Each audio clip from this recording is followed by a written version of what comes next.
7 வருஷ காதல் என்னாச்சுன்னு பார்ப்போமா?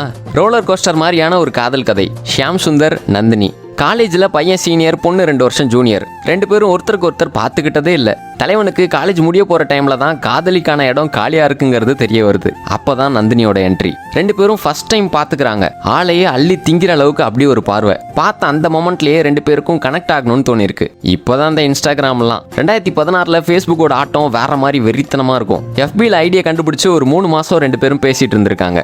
பொண்ணை பார்த்தது போதும் கொஞ்சம் பொழப்ப பார்ப்பமேன்னு காலேஜ் முடிச்சுட்டு பெங்களூருக்கு ஒரு ட்ரைனிங்காக போறாரு. அங்க போயும் பொண்ணோட நினப்பு மாறல. அவளை எனக்கு ரொம்ப பிடிக்குங்கிறத அவள்கிட்ட எப்படியாவது சொல்லிடணும்னு நினைச்சு சென்னையில ஒரு மீட்டப்பை பிளான் பண்றாரு. நேர்ல போய் என்னெல்லாம் பேசணும், எப்படிலாம் பேசணும்னு யோசிச்சு வச்சிருந்த விஷயத்த லிட்டில் பிட் ஆஃப் ஆர்வ கோளாறுனால இந்த மாதிரி உன்னை எனக்கு ரொம்ப பிடிக்கும்னு மீட் பண்ணுறதுக்கு முதல் நாள் நைட்டே ஃபோனை போட்டு உளறி கொட்டிடுறாரு. அடுத்த நாள் 2 பேரும் நேரில் மீட் பண்ணுறாங்க. என்னென்னமோ பேசுகிறாரு. வானம் ஏன் வானத்தில் இருக்குது தெரியுமா, உருண்டையான உலகத்தில் நாம் எப்படி நேராக நிற்க முடியுதுன்னு தெரியுமா, இப்படி வாய்க்கு வந்ததெல்லாம் வார்த்தையாக வருது.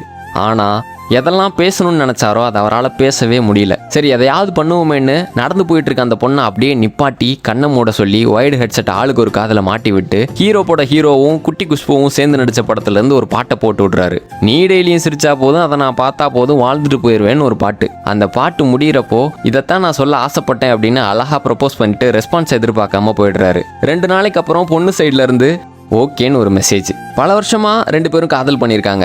அப்பப்போ மீட்டப்ஸ், அடிக்கடி ஃபோன் கால்ஸ், எப்போவாவது சண்டை, அப்பவே சமாதானம், இப்படியே அழகா போயிட்டு இருந்திருக்கு. பொண்ணு வீட்டில் கல்யாணத்துக்கு ஓகே சொல்லிட்டாங்க. பையன் வீட்டில் ஸ்டார்டிங்கில் நாட் ஓகே, அதுக்கப்புறம் ஓகே ஆயிடுச்சு. 2024 மேரேஜ் ஆகுது. மேரேஜ் ஆகி ஃபர்ஸ்ட் வருஷம் அவங்க நினச்ச மாதிரி ஸ்மூத்தாக மட்டுமே வாழ்க்கை போகலை. சின்ன சின்ன விஷயத்துக்கும் சண்டை, மிஸ் அண்டர்ஸ்டாண்டிங்ஸ், கோபம், ஆர்கியூமெண்ட்ஸ், அது கூடவே காதல், கேரிங், அன்பு, அக்கறை இப்படி வளைஞ்சு நெளிஞ்சு போய்கிட்டே இருக்கு. தட்ஸ் ஓகே, எல்லாம் சரியாயிடும். என்னதான் அடிக்கடி சண்டை போட்டுக்கிட்டாலும் அந்த சண்டையை அடுத்த நாள் வரைக்கும் கொண்டு போனதே இல்லை. மிஸ் அண்டர்ஸ்டாண்டிங்ஸ் வந்திருந்தாலும் ஒருத்தருக்கு ஒருத்தர் மிஸ் பண்ணிக்கிறதுக்கு மறந்ததே இல்லை. இது ஒரு குட்டியூண்டு கஷ்டமான ஃபேஸ் தான்.